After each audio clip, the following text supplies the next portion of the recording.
What if everything we thought we knew about the birth of civilization was wrong? What if the spark wasn't farming or cities or metal tools, but something far older, belief itself? Stories told in stone, symbols carved by people we once dismissed as simple hunter-gatherers. 12,000 years ago, in the limestone hills of southeastern Turkey, a people without writing, without pottery, without domesticated crops or animals, created something extraordinary. Monumental enclosures with pillars weighing tens of tons, covered in intricate carvings of foxes, vultures, serpents, boars, and scorpions.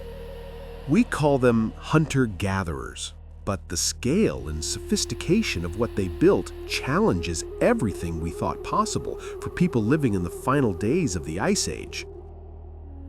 Across this sacred landscape, now known as Taş Tepeler, the Stone Hills, lie more than a dozen interconnected sites: Göbekli Tepe, Karahan Tepe, Sayburç, Sefer Tepe, Harbetsuvan Tepe, and others still being uncovered. Monuments older than the pyramids by millennia, older than Stonehenge, and yet this is only what archaeologists have managed to reveal so far. Beneath these quiet hills, buried under layers of earth untouched for 12,000 years, lies a forgotten world of ritual, symbolism, and collective vision. A world that forces us to rewrite the story of who we are and how our civilization truly began. Maybe these stones aren't the beginning of civilization. Maybe they're a powerful reminder that the true beginning is still hidden, waiting patiently beneath the earth to be found.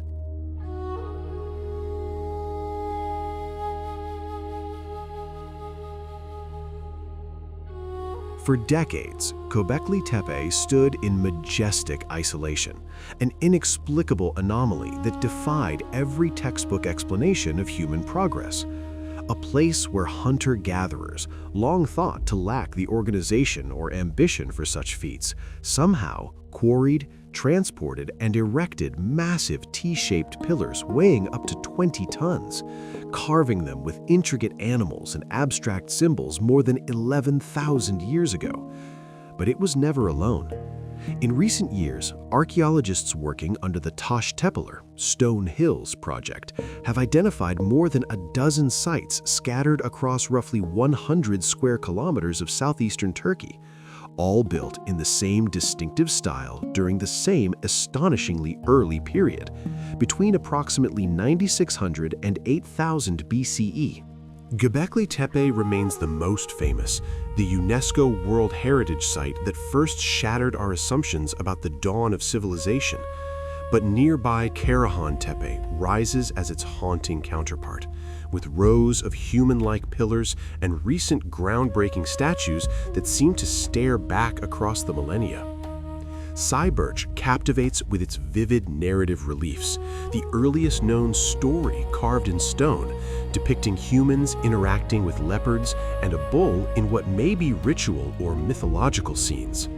Sefer Tepe has yielded startling new human face carvings on stone blocks, executed in both high and low relief, with styles subtly different from those at other sites, along with a rare double-face motif carved into a small black serpentine bead. Harbetsuvan Tepe, perched like a Neolithic acropolis, overlooks panoramic valleys that would have offered sweeping views to distant sister sites. This wasn't one lone temple on a hill. This was an entire cultural landscape, a constellation of sacred places created by a highly organized society capable of mobilizing hundreds of people, sharing specialized knowledge across generations, and expressing a complex shared worldview through stone, symbol, and ceremony. The sites are close enough that ancient builders could likely see smoke from fires or signals from one hill to the next, forming a connected ritual network that bound communities together long before the rise of cities or agriculture as we know it. Less than 5% of this vast region has been excavated. Every new season brings fresh surprises that challenge what we thought we knew. At Karahan Tepe, excavators recently uncovered the first T-shaped pillar ever found with a carved human face, deep eye sockets, a prominent nose, and sharply defined cheeks gazing out after 11,000 years of silence. At Sayburç, a striking stone figurine depicts a figure with a mouth seemingly sewn shut, possibly linked to funerary or symbolic rites marking the transition to more settled life. At Göbekli Tepe itself, a delicate human figurine was found intentionally sealed within the inner face of a wall, perhaps as a hidden offering. And at Sefer Tepe, the two sculpting faces break from familiar patterns, hinting at local artistic traditions within this broader world. Life-size human statues used as votive offerings, intricate three-dimensional animal figures that seem almost alive, and enigmatic symbols that hint at stories we may never fully read. These speak of a people who placed increasing emphasis on the human experience, even as they navigated a world still dominated by wild nature. What we know today is merely the tip of a buried iceberg. Beneath these hills and plains lie countless more structures, carvings, and secrets that could reshape our understanding of humanity's deep past, revealing not a sudden invention of civilization, but a gradual, sophisticated awakening that began here, in the land of forgotten monuments. We used to picture these people as tiny, nomadic bands, forever wandering in search of the next meal, but mounting evidence paints a far richer portrait. After the last ice age, this region had become a paradise of abundance, warmer, wetter, with pistachio and almond woodlands, wild cereal grasses waving in the wind, and vast herds of game. They lived in semi-permanent settlements with circular stone and mud houses. They processed wild einkorn wheat and barley on grinding stones. They hunted gazelles, aurochs, wild boar, and deer, then gathered in large groups for communal feasts around roaring fires. Imagine yourself walking here 12,000 years ago at dawn. The air feels cool and heavy with the scent of damp earth and wild herbs. Mist curls along the riverbanks of the Balik, where reeds sway gently and flocks of geese and ducks rise with flashing silver wings.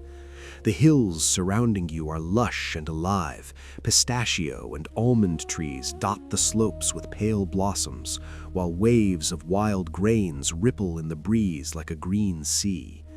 You walk through tall grass that brushes against your knees, dew soaking your legs. Herds of graceful gazelle flow across the plain like living water. Massive aurochs graze peacefully nearby. In the distance, lions prowl the ridges, a reminder that this world is both bountiful and untamed. As you climb the hill toward the settlement, thin columns of smoke rise from small hearths. Circular houses of stone and mud cluster together. The aroma of roasting meat mixes with the earthy scent of freshly crushed grain. Families work together grinding wild einkorn on basalt stones. Further up the slope, a team hauls a massive limestone pillar using ropes and logs. You step inside one of the half-buried enclosures. Towering T-shaped pillars rise like silent ancestors, covered in carvings of lions, boars, snakes, and birds. In the flickering firelight, the scenes seem to breathe with life. Outside, again, you notice large stone troughs near the gathering area. People are soaking and mashing wild grains, stirring with wooden paddles. The slightly sweet, yeasty smell tells you they are brewing an early form of beer, thick, nourishing, and mildly fermented, preparing it for the great communal feast that will bring hundreds of people together later that day. Later, as the sun dips toward the western hills, the valley turns molten gold. The community gathers around crackling fires, sharing meat, bread, and the special beer. Laughter and stories drift on the evening air. This is no primitive struggle for existence. This is a world overflowing with abundance, imagination, cooperation, and the first stirrings of what we would one day call civilization. These were people who invested enormous time and energy, not just in staying alive, but in creating meaning, in building places where their worldview, their myths, their identity, and their shared rituals could take physical form. Consider what it actually took to build these extraordinary places in southeastern Turkey around 11 to 12,000 years ago. The iconic T-shaped pillars at sites like Göbekli Tepe and Karahan Tepe vary in size. The central pillars in some enclosures stand about 5.5 meters tall and weigh roughly 8 to 10 tons each. The surrounding pillars are often smaller, around 4 meters. The largest unfinished pillar, still lying in a nearby quarry, is estimated at up to 50 tons and 7 meters long. All of these were quarried directly from the local limestone bedrock, often just a few hundred meters away. Sometimes they were even moved uphill to the hilltop. Shaping every surface, carving the intricate animal reliefs, foxes, vultures, snakes, boars, and more, and erecting the pillars with impressive precision required skilled craftsmanship. And all of this was done using Stone Age tools: flint picks, flint blades, flint chisels, and harder stone pounders. Microscopic analysis of tool marks and thousands of flint artifacts found at the sites confirms this. Experiments show these techniques worked effectively on the relatively workable limestone. Transporting and erecting the heavier pillars demanded careful planning, logistics, and cooperation. Archaeologists infer the use of wooden levers, plant fiber ropes, sledges or rolling logs, and possibly lubricants like water or clay to reduce friction. While we lack direct preserved evidence of ropes or sledges, organic materials rarely survive that long, these reconstructions fit the distances involved and the engineering challenges of balance, alignment, and stability. Originally, archaeologists believed these monumental structures could not have been built by just a small group. Klaus Schmidt and early estimates suggested the work would have required hundreds of people, possibly even thousands, drawn from regional hunter-gatherer groups. However, more recent experimental studies propose that smaller, well-organized teams of just 12 to 24 people could have completed individual enclosures in a matter of months. Either way, the projects reflect an impressive level of collective effort and social coordination. Importantly, these monuments were never isolated ritual sites in an empty landscape. Recent excavations, especially in 2024 and 2025 at Karahan Tepe and other Taş Tepeler sites, have uncovered dozens of smaller domestic structures, houses and huts with clear evidence of everyday life, food preparation areas, grinding stones, and daily activities alongside the larger communal and ritual buildings. Similar traces of settlement have also been identified at Göbekli Tepe, and archaeologists have discovered large stone troughs with chemical residues showing they were used for brewing beer on a significant scale. Together, these findings suggest that people lived here at least semi-permanently, blending ritual spaces with everyday residential life. The carvings at these sites go far beyond decoration. The animals and symbols almost certainly carry deep cultural or cosmological meaning, reflecting a rich symbolic world. These places reveal societies capable of mobilizing impressive collective will and organization, and all without kings, without writing, and while still relying primarily on hunting and gathering wild resources. Full agriculture and animal domestication came later. In other words, we have profoundly underestimated what small-scale pre-agricultural societies could achieve when united by shared beliefs, rituals, and social bonds. Ongoing excavations across the Taş Tepeler region continue to refine this picture, showing a more integrated blend of daily life and monumental construction than earlier interpretations suggested. Only a small percentage of these sites has been fully excavated so far. Future discoveries may add even more nuance. Göbekli Tepe was never an isolated miracle. It belonged to a much larger system, a sacred geography where different sites appear to have served complementary roles, all part of a shared ritual and symbolic universe. Were these places seasonal gathering points for thousands, centers for storytelling and knowledge transmission, venues for rites of passage or ancestor veneration? Or were they the very first expressions of organized religion, the sparks that would eventually ignite the great civilizations to come? Then, after centuries of use, something profound happened. The people of Taş Tepeler deliberately buried many of their own monuments, not in haste or destruction, but with care.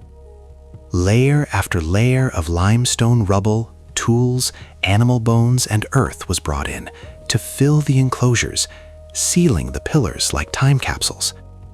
They did not destroy what they had built with such effort. They protected it. And in doing so, they left it for us, a message from 12,000 years ago, preserved. Today, we have uncovered only a fraction of this astonishing world. New statues, new reliefs, and new sites continue to emerge with every digging season. Beneath these quiet stone hills lie countless more temples, settlements, tools, artworks, and perhaps entire chapters of our shared human story, still waiting in darkness. Göbekli Tepe and its sister sites may not mark the absolute beginning of civilization, but they stand as a profound reminder that the roots of who we are run far deeper and are far more mysterious than we ever dared to imagine.